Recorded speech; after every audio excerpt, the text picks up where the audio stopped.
Hello again, everyone. This is your boy Jesse Kell, the Collecting Nerd, here, back with another video. This is first episode in almost 2 years of Jesse's Collectible Showcase. Now, there's a couple of things I wanted to mention before we get the video started, and the first is I'm not going to be doing the videos where I talk about like the metal cassettes and LPs I have. I figured I just have too many in the collection, and the videos would take too long, so I would have to either live stream them or cut them into multiple parts, which are things I don't really want to do at the moment. So yeah, I shouldn't have necessarily said shit before, you know, actually thinking things through, but you live and you learn, right? And the second thing is I'm not going to show off everything that I got. I did get a good size of shit, like good amount of stuff this month, so I won't be able to show everything just due to time and whatnot. Wanted to keep this video a bit short just so I can get back into the groove of stuff. So, without further ado, here we go.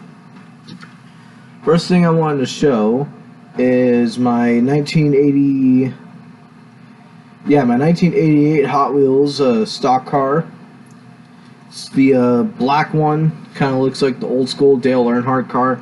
I got this for, well, my buddy got this for me for $5 at a flea market, and it's in mint condition. Like, normally I see black walls, and there's usually at least one scratch, or it's like completely banged up or something, but there's no blemishes, no scratches, like no, like anything. Whoever had this took like really fucking good care of it. Next thing, guys, is pretty cool Summerslam Sid Justice figure. It's based off of his 1991 appearance when he was the special guest referee at the main event of SummerSlam. And this is cool. They haven't really made a Sid Justice figure or Psycho Sid in a few years, so I like how they finally got one. Next one is cool because I wanted it ever since I saw the news that it was coming out, and that is the Ultimate Edition Ric Flair. As you can see, it comes with the pink robe, the big gold belt, 2 interchangeable heads, one of them doing that signature Ric Flair grin with the other one him doing the woo pose. Also comes with the 4 horsemen pose hands and the fingers just pointing. So that was also pretty cool to get. Then I'm also going to showcase a few of the singles I got. I got a multitude of singles this month. I just didn't really feel like digging all of them out. I didn't get like a shit ton, but like I said, in order to just keep it short to the point, I just only picked out like the best of what I got. First of all, we got an early pressing of Dream On and Somebody by Aerosmith. If you guys don't know, this is the first single that they came out with back in '73. Up next, this one's cool because I was able to get it for $0.25. Well, these next 3 I actually got for $0.25. But, it's the Parlophone Beatles 45, and it's actually my first Parlophone Beatles 45 of the Long Tall Sally EP, which they have Long Tall Sally, I Call Your Name on side A, Slow Down, and Matchbox on side B. Now, I also have the single for Slow Down and Matchbox that's a Canadian pressing. The next one is Jump by Van Halen. It's funny to think that, even though it's like their only #1 hit, that, how to put this? My bad, kind of bleh. But yeah, it's cool because despite it being like their synthesizer song, the more radio-friendly one, is their #1 hit, which is kind of weird. Personally, I'm more of like the actual like 70s, just full-blown hard rock, but I fucking love 1984. It's one hell of an album. And up next we have Owner of a Lonely Heart by Yes. I did get this one about a year ago, but the thing is, the record skipped a bunch, so I just threw it away and just decided to wait to get a replacement after a while. Now these next stack of records are LPs that I've gotten recently. These are actually all the LPs that I've gotten this month. So, this one's cool. It's a mono pressing of Beatles 65 on the Capitol label. Got it for $10. Some of the highlight songs are I'm a Loser, Rock and Roll Music, I'll Follow the Sun, and I Feel Fine. This next album is one of the quintessential heavy metal albums, especially if you're looking to buy old school and new wave or British heavy metal from the 80s and late 70s.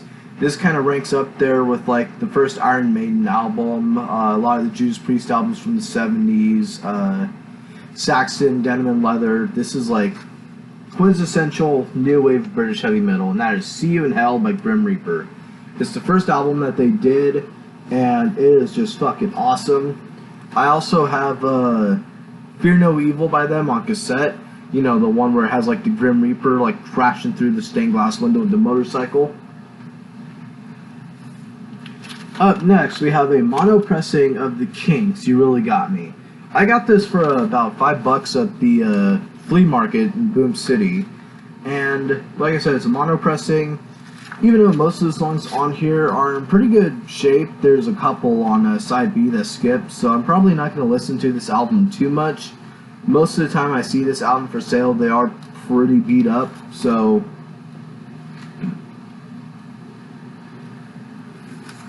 This next one is cool. It is Synchronicity by The Police, and in case you guys don't know, it is the dark translucent purple.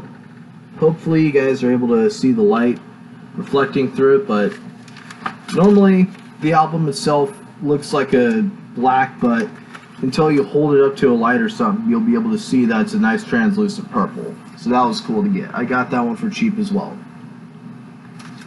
This next one I've been wanting for a long time, and that's the second album by Rainbow, and it is Rising.